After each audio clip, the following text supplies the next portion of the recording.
Hey guys, welcome to the Flickering Torch podcast. This is Smite, and with me today, Mr. Desco.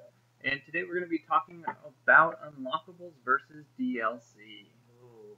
So, the past versus present. So, if you guys don't know what Unlockables is, because it doesn't really exist much anymore. There are some games that it's very present, but Unlockables used to be in every game. So, Unlockables is the past basically, and the present would be DLC.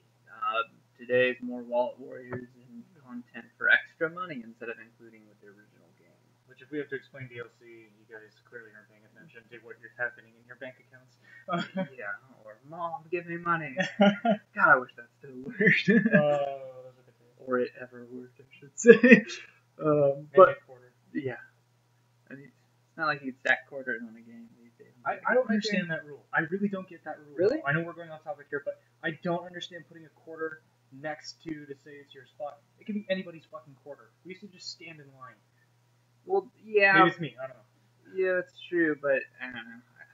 I really don't know. We'll talk about that later. Yeah. Arcade etiquette. Yeah, too bad it's not much around anymore. Write that down. So, all right, let's start with Unlockables. Oh, I miss Unlockables. So the idea of Unlockables is you do something kind of like an achievement, but you get to a point in the game where you are rewarded, or you do something neat, or you find an Easter egg and you can get some Unlockables from that. It is not something that you spend money or you spend money or you in a DLC only kind of item. But it's more of like a resource grab where if you most of the time Unlockables, what you would typically see like in a fighting game, for example, like Soul Calibur games are really good at this, is the amount of time that you invest or the amount of time you invest in a specific character or beat the game on a certain difficulty with a certain set of characters or story mode. There's usually an in-game currency of some form, or they used to just unlock just random little gadgets. Like I remember there was always the joke weapons in Soul Calibur, which were absolutely hilarious. Like one was like a giant squid, one was a surfboard, one was a walking cane, one was a tambourine.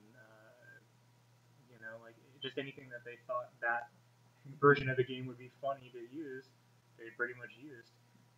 And it was a really cool concept. Unlockables were fun, like certain time investment. Sadly, fighting games are probably the best example of unlockables anymore because you play the game for 30 plus hours and hey, a brand new character pops up out of nowhere. And back in the old days, before the internet and instant knowledge of everything, that was one of those things that you just discovered randomly, and it was cool and it was exciting. You'd share it with your friends. You'd be like, dude. Yeah. I don't know what I did, but I unlocked Falco in Smash Brothers, and it was great. It was wonderful. But it seems like anymore nowadays they're kind of moving away from that and more towards, as you said, Walt Warriors paying for it, really adding dollar bills to unlocking stuff. Yep. Unlockables too were of course beating the game. Beating the game on certain difficulty, and maybe like you get to replay it as a different character with a new story aspect or kind of what have you. They're like rewarding achievements in a sense. Exactly, yeah, achievements that were long investments. And Unlockables kind of fill that achievement gap as well because back then, before achievements, you could argue those were your achievements because it was that instant gratification of like, oh, this is awesome, like this is great. Where did I get this? Like, how did I do it? I don't know what I did. And you try to theorize with your friends about it, and it was more. I think it built more on being social in games back then than what you have now, where we just instantly share or Facebook or FAQs.com or whatever guide you have in your hand or on your phone. Basically anything on the internet is some sharing media where you could brag. Which is a great resource. I'm not knocking it in any way. It's just different. But it's very different from what the older gamers and population will remember. Like original MMOs, like World of Warcraft I was talking about before the show, is there were wikis and stuff then too, but not as popular. But you would get an item, and there was no achievement for it. There was no way to purchase it. You would get an item, and people would see it on your character and be like, "Oh my God, you elite Haxorus, you did not earn that." And you were like, "Hell yeah, I got that," And there's no way you earn that. That requires 80 hours of constant play. Yeah. So, no, those aren't exactly unlockables, but in a sense, you achieved killing a raid boss and you got that item. You know, that in a sense kind of unlockable. It's kind of hard with MMOs because it's all about loot typically and grinding your gear, so it's kind of hard to say what's unlockable and what's just typical loot. But I'd say defeating those certain bosses to get that unique sword is close to unlockable. But event-related items. Yeah, event-related items are pretty cool. Those were, I would argue, those are probably close to unlockable as you could get because, excuse me, they were open to everybody. Yep. If you participated in the event, you did the time investment, and you were able to meet the requirements, which were typically not too difficult, you were allowed to acquire said item. You unlocked it, if you will. And typically it's just cosmetic. Oh yeah, I mean, 99% of the time it's cosmetic. Yeah. Well, maybe 90%. There was some stuff like level 1 characters or new characters.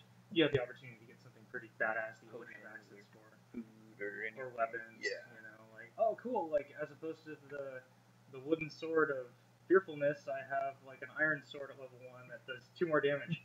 Hey, that 2 more damage might save your ass. You never know. Yeah, exactly.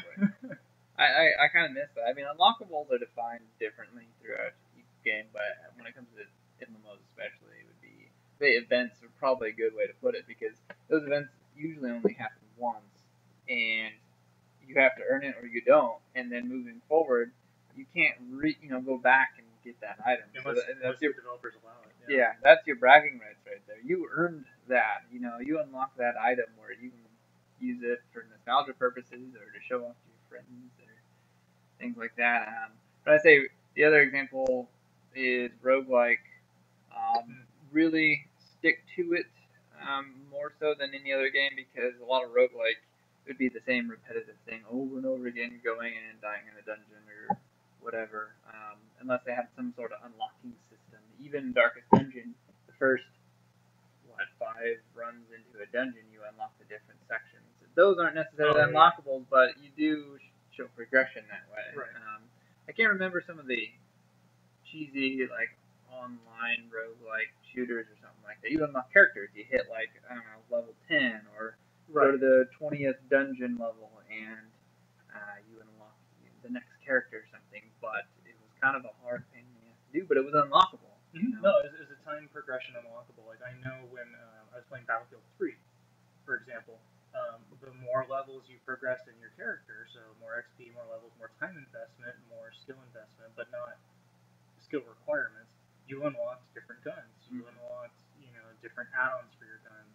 Like as I remember this, I can't remember the name of that shotgun, but everybody hated it.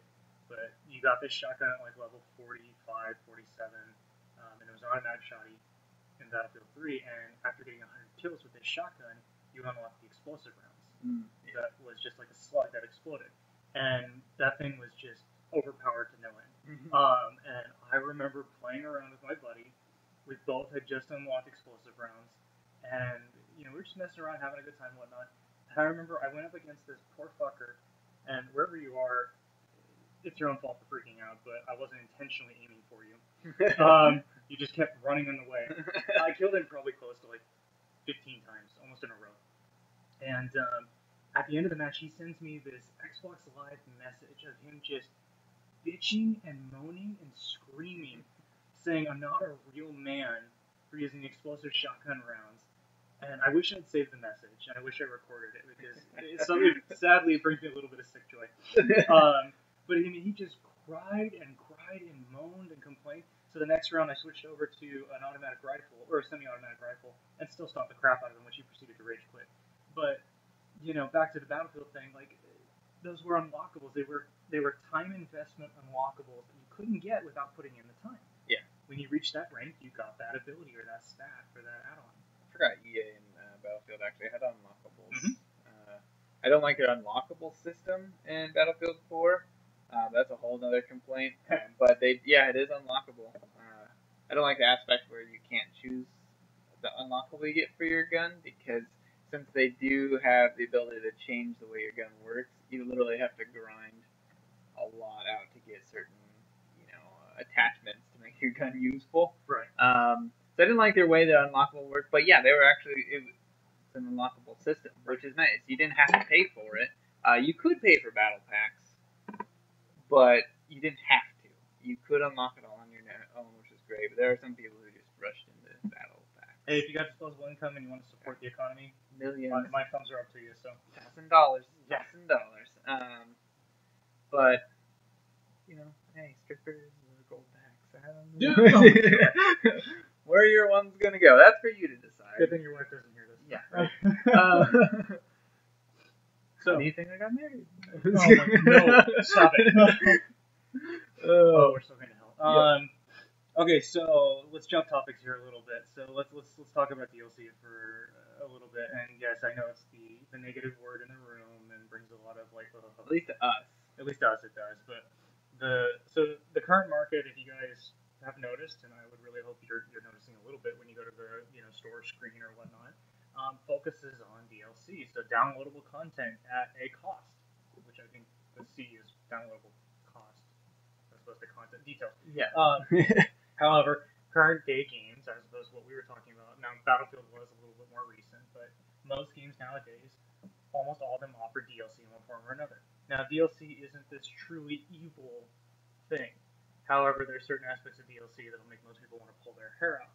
Because, game developers, those poor guys, they put their heart and souls into that kind of crap. And they usually, from the stories we hear, get treated like shit. They have no control over it. No control, and they're rushed, and it's not their fault. It's some marketing executive or another plan to pull a little extra money. Now, I'm not saying that's, immoral or wrong on their part. They're allowed to do that. They're entitled to ask for a little bit more money. And if you want to support the game and the company, cool, whatever, just do it. I'm fallen guilty to that countless times. Yep. I think if I did a rough cursory glance at how much money I spent on DLC, it's probably close to like $3,000. Over the years. And that may seem like a big number to some people. It's a big number to me. And I may be padding that number a bit. I'm not certain. But, I've spent money on the cost of it. I've spent money on DLC, I'm a sucker for game soundtracks. Like, I'll spend an extra $10 to get one. See, that's not DLC. It's true, but content that's not created for the game originally. Yeah, it's not game content that should probably be in the game. It's just an extra piece they can buy off the side. Right. It might be in the game already as you progress through the levels or whatever the hell you're doing, but it is not technically part of the game in a sense. Right. It's something that could be purchased on the side of the CD or CDs. It used to be CDs or things like that. Hey, physical soundtracks are fun. Yeah, actually, it's to keep track of until it lives in MP3. Oh, my hard drive crashed. But the DLC is a pain because the game's aim nowadays, and it gets a lot of crap online, yet we still give into it, is getting games where it's probably 3/4 full. They have a great engine, they have great mechanics, that it looks really fleshed out, and you get it and it's lacking maps, or lacking game modes, or Star Wars Battlefront.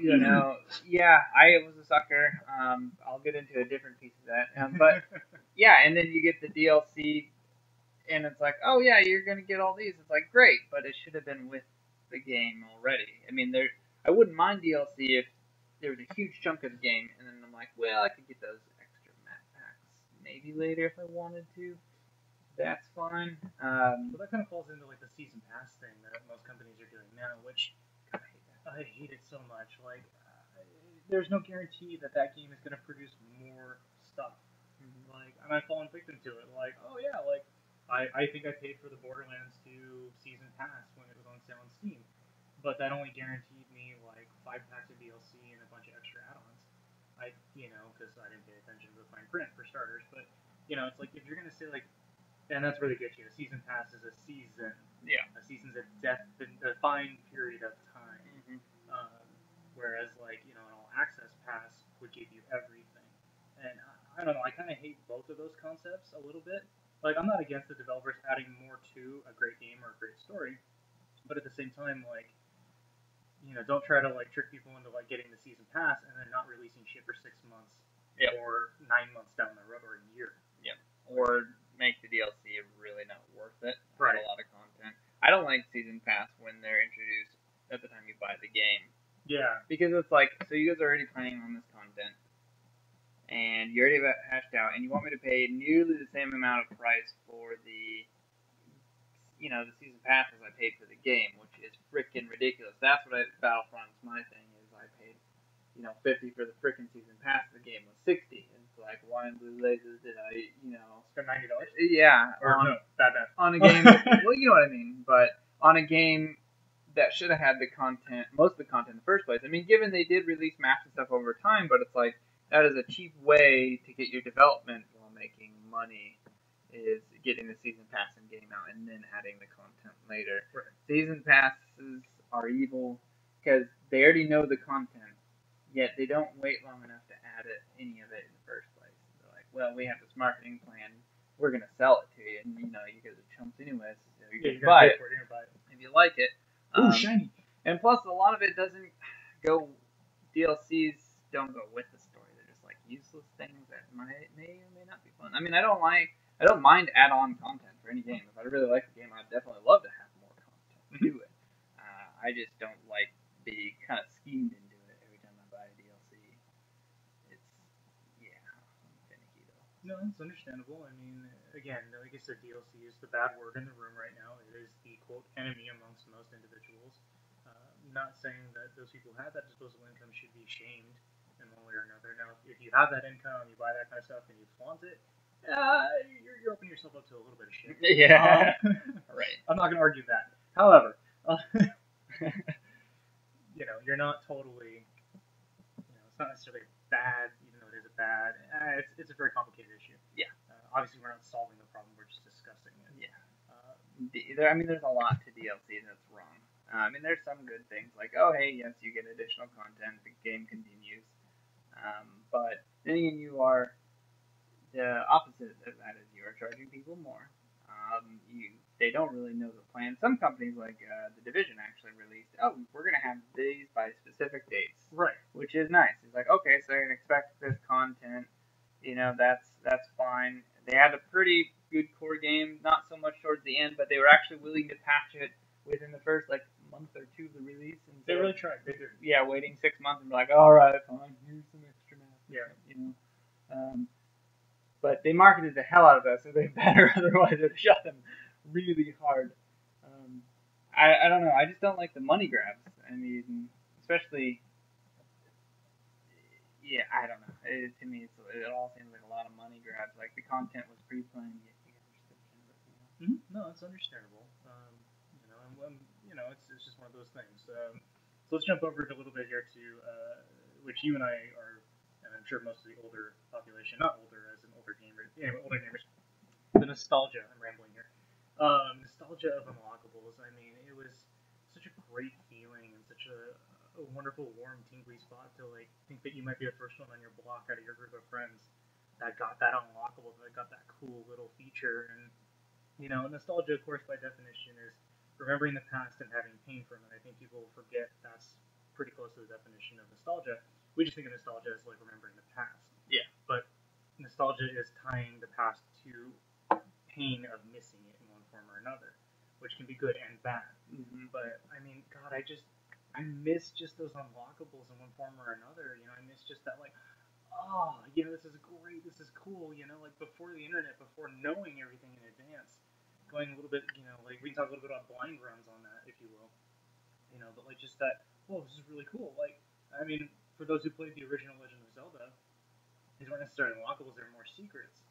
But I mean, just imagine finding that secret and then being able to share that with all your buddies. That was such a really cool. Heart pieces. Oh, you can complete the game with little hearts as you wanted to, but unlocking them were awesome. And made the game. It was great finding them. Yeah, you felt way more powerful, and it was neat trick. Let's show everyone about this. I hope no one knows about this secret. Things like that. And so it's just that kind of warm, fuzzy feeling, if you will, of just remembering that, being able to go back to it, missing the days where you can go back to it. And that's, I think, why most of us who can afford to do it will hold on to our old consoles, hold on to our old games, or download ROMs and emulators to relive those moments. I'm glad those are here, but yeah, thank God. I'd be broke otherwise. I mean, really broke. Need money, will work for food. I still have the original Nintendo and Super Nintendo. I didn't hold on to much after that, but mean, for nostalgia's sake, I keep I those. I wish I kept my NES. I really do, but my parents sold it for my SNES, which I still have my SNES. I love my SNES. Yeah. Still have my GameCube. No, sorry, my brother has a GameCube. Sure. Give it back. Still my N64. Still have my original PlayStation. Still my PS2. Still have all those consoles. Just over the years I've just kept because to me they were good fond memories. Go back. But when did the DLC start kicking in? I mean, because I remember those consoles, and those are strictly. I think it was the Xbox 360, PS3 stage, right? I think it's whenever marketplaces really started to open up, and Yeah, so I think that was when was Steam released was a question as well, because I think Steam came out in 2003 or 2004. It was first created because I remember I was a Steam user from the beginning. Yeah. Because I wanted to get Half-Life 2, and you had to agree to take Steam with you. And I think when marketplaces popped up online, that's when we started seeing DLC. Makes sense. I mean, that's a perfect fit for it. The marketplaces sell your content. It wasn't as grabby then as it is now. No, and I think with I'd probably say with Xbox 360 and PS3, you really started to see a massive jump towards DLC. Yeah. Excuse me. Morty. Yes, we're fans of Rick and Morty. Sorry. Or good for yay. Yeah.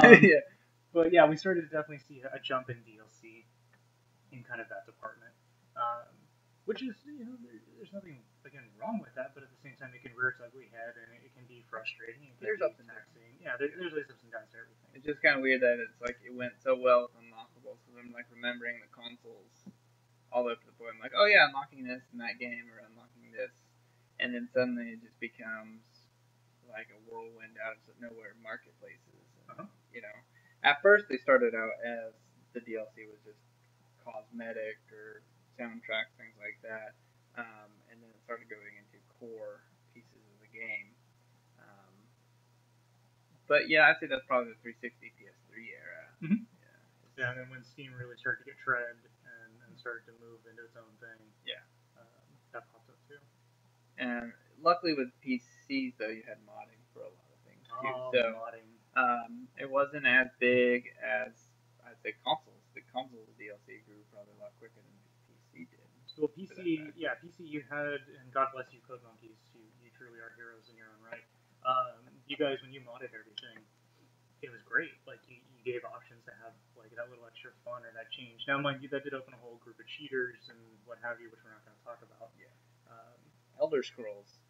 Forgot about that one. That's actually a great example because for a DLC, but well-timed DLC. Because I was a huge I mean, I spent a lot of money in DLC, and I love certain aspects of it, but not today's games. But Elder Scrolls Oblivion is a great example because you had a huge core game. I spent days and days of my life. I spent, I think, an entire summer from high school just playing that, hours straight.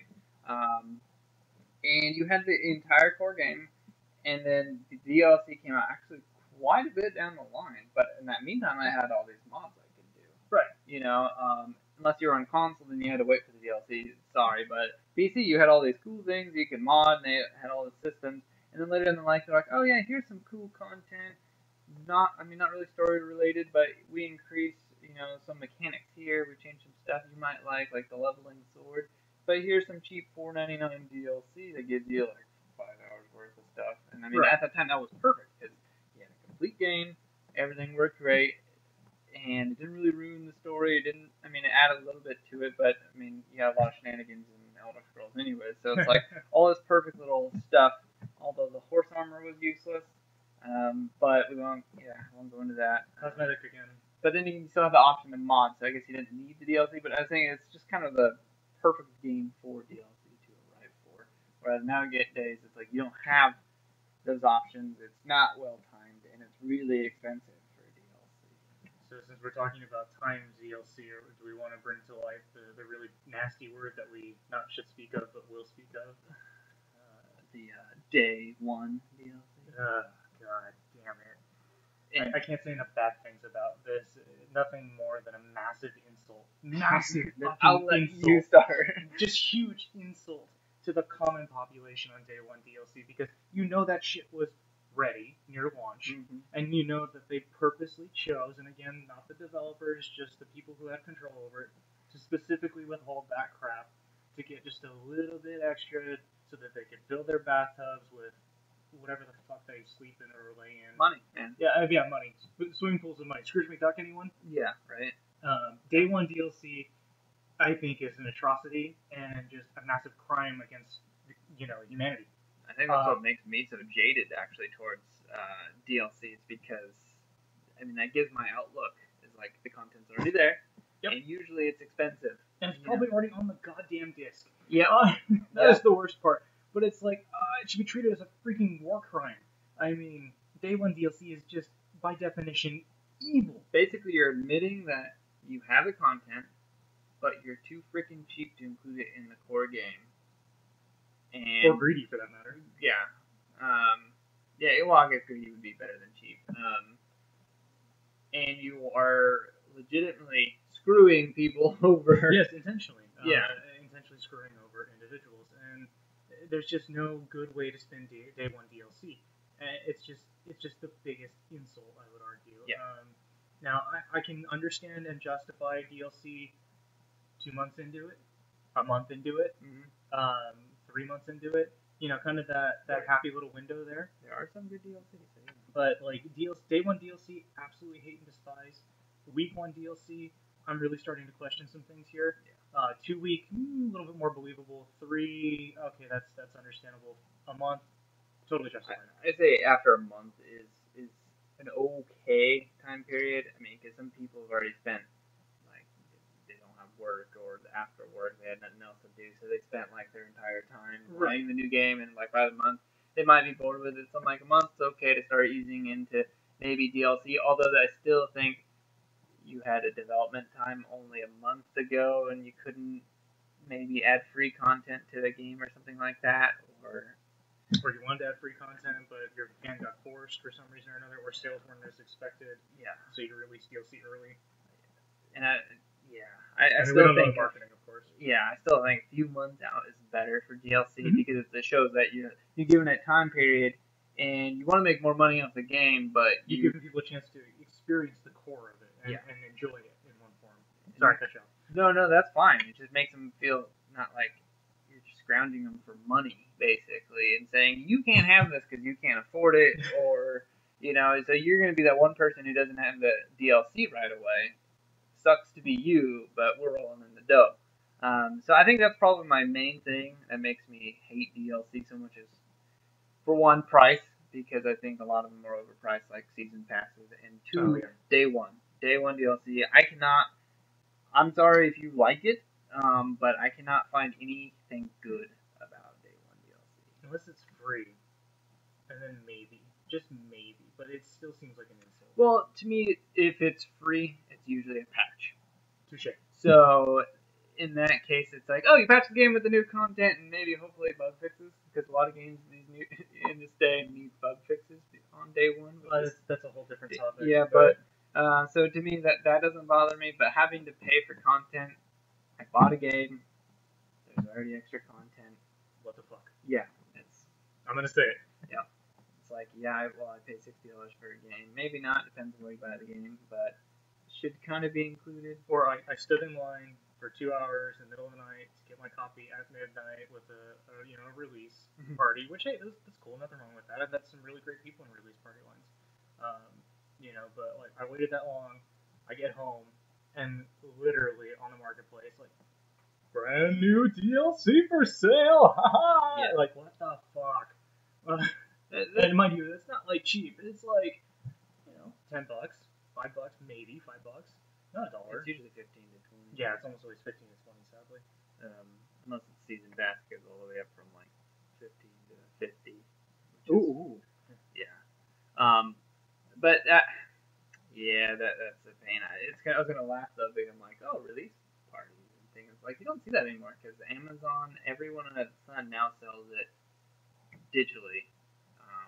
Where do you actually go anymore to get a game? But I mean, that's a whole another topic. But that's funny you brought that up. Yeah. Like, I remember those. now Amazon will have it shipped to you by the time the game's released that day. It's like, oh, Yeah, you could be playing that afternoon after work. Yeah. Or take the day off and a get it. physical by midday. copy. Yeah, even. physical. Yeah, which is crazy. Yeah. No, I think the last release party I went to was Gears of War 3. Yeah. Where I stood in line and got a bumper sticker, some sort of collectible card, and I think I got a pint glass, which I gave to a friend because I had too many pint glasses to begin with, and the dishwasher was getting way overloaded way too fast. That's my fault, but you know. But yeah, I think that was the last quote release party I went to.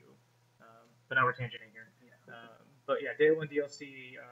Bad Wars can only be affiliated and associated with it. I can't see any really good in it. And if you can, hey, more power to you. Tell us. Yeah, tell us, please. Because we might give me a convincing argument. Yeah. I'm more than willing to openly debate that with somebody in a timely fashion on my own accord. Sorry, I'm busy. Yeah, I mean, to me, it comes down to a morale point, but you know, big companies' morale. Yeah, the What's that? Thing. Yeah, exactly. But okay, so I guess we've been kind of rambling back and forth between Unlockables and DLC. Let's tie them together. So the reason why we chose these two topics is because they really contradict each other. So DLC is you buy the content, you don't earn the content.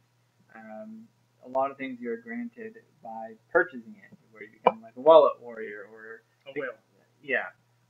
Whereas Unlockables, you worked hard to earn this achievement, and you are granted something for doing that. You put time into it, you earned it. You've done something neat, you earned it. There was an investment. I mean, there's different types of DLC, like added campaigns and things like that, right. Which is still separate than Unlockables. That's kind of like a gray area, but there's... You can almost argue that more as like a quote side quest option for those who have MMO'd or RPG'd in any form or another. I would argue that would be kind of maybe like a side quest or a side story in one form or another. Not necessarily unlockable, unless it was... Well, I see it is a gray area. You're right. Yeah. When it comes to actual like story content or quest things like that, that's to me that's a gray area. Unlockables should, you know, a cool sword, cosmetics, things like that. Right. Again, with all those fighting games, you know, Unlockables should be investing the time and maybe unlocking that character that requires you to play for 40 hours. You know, and that's dedication. That shows love for the game. That shows perseverance. It shows, you know, follow through. It shows completedness in one form or another. It's actually a good skill in one form or another to inherit and learn. Yep. To know to follow something through to the end. If you really want that goal, you'll work for it. Instead of just buying it. Yeah. You know. And it kind of ties back to our other conversations we had, like microtransactions, which can be our DLC in some form or another. And achievements where you work to get something, but Unlockables is where you're rewarded, which is nice. A good unlockable system, I actually think would be, it's kind of ridiculous, but Rainbow Six Siege is a newer one because you actually earn credits, use the credits to unlock characters. You also have unlock your gun attachments, but you can choose them, so it's not like Battlefield. You can choose which ones you want, and they don't really, I mean, they help a little bit, but not drastically. Right, it's not a significant change. Yeah, so, and then there's cosmetics now, which are overpriced, but that's a whole nother, you still can earn them. They're unlockables in their sense.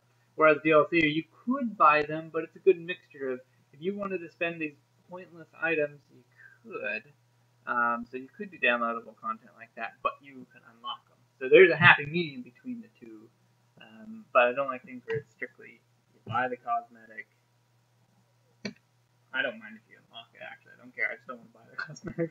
Right. You just don't want to be stuck in a one-way position. You don't want to be forced into, hey, the only way you can get this is by buying it off the marketplace or getting it from, you know, one particular store, which goes a little bit into the pre-order conversation. But yeah, like, I can understand it. I don't want to be forced either into, I'd rather have it to where, you know, I'd love to see a Days go back to just pure unlockables.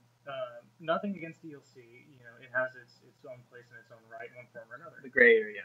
Again, that's where it has its place. Right. But, you know, I'd love to go back to Unlockables to where, like, you know, if you've designed this item, whatever the hell it is, skin, character, weapon, tool, healing item, whatnot. Put it in the damn game. Yep.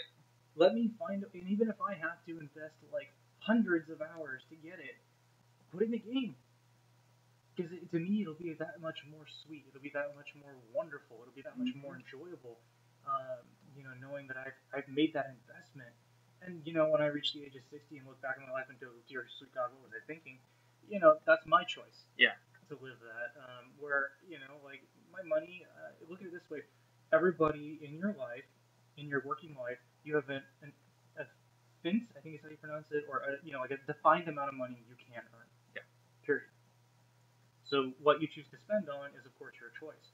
However, spending on something that's not going to give you that same level of satisfaction, that same level of joy and happiness, or that fleeting moment, that very brief feel of, did you really want to spend your money on that? Is it really worth the money on that? And like, yes, sometimes it is.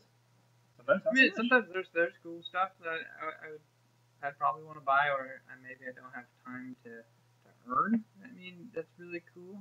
Or maybe I don't like my original character skin. And be like, oh yeah, I'll buy it. It's not completely bad, but I wish there was unlockables where I earned it, and I felt great doing so. There's not all DLC is bad. Right. Although we have been negative towards it, but Unlockables is a better system. If you invest more into the game, it makes the game feel more worth it. I also think it leads into sequels. You're going to purchase sequels, but I don't think people look at it in that marketing sense. They look at this current game, and maybe a sequel, but let's see how much we can get out of the DLC and stuff nowadays. But it's like the old saying, squeezing the stone for more blood. You're squeezing the stone trying to get blood out of it. In a world of sequels nowadays, which we're seeing that in movies and in games, where a sequel is just really easy to do, or a prequel for that matter, it does feel like you're kind of being squeezed for every last drop you have. Yeah. It reminds me, now that you mentioned movies, those bonus features and extras, that's DLC basically, except you don't download it. It's just... Well, we're not paying any extra for it because it was already in the... Not always. Oh, wait, are you talking stuff on DVDs? Well, yeah. Yeah, totally DLC. Yeah, you guys remember DVDs? Like, have you ever heard of a VHS or an H? Oh, man, I'm old. Betamax. I'm 25. Give a little love here to Betamax. Oh, my God. What have we done? Yeah. What have we opened? But, so I guess that leads into the question of the week, or whenever we post this. Thought process. Yeah. But so that's a question we want to propose to anyone who is listening out there. Hello! For those of us who do hear and listen to our ramblings, again, we applaud you for your courage. Yeah. But give us your thoughts. What do you think? DLC good, bad? What do you feel about Unlockables? And you want to argue with me on that concept about day one DLC? I'm all ears. I'm sure Smite this is as well. Mm-hmm. But yeah, we want to propose it to you guys, and or just let us know if we don't make any sense, because we do tend to jump around and we do go off topics. We also drink while we're doing this. Yeah, so I'm more focused on the beer and just getting my ramblings out, because we do after this, do it after work. So it is just blah, blah, blah, go here and stuff. Woo, this is cool. So let us know any opinions you guys may have, or answer one of our questions. It would be great to hear from you. I know that there's listeners. But thanks for joining us, guys. And this is Mr. Dead Scott signing off. All right. This is Flickering Torch Podcast. Have a great one. Bye-bye.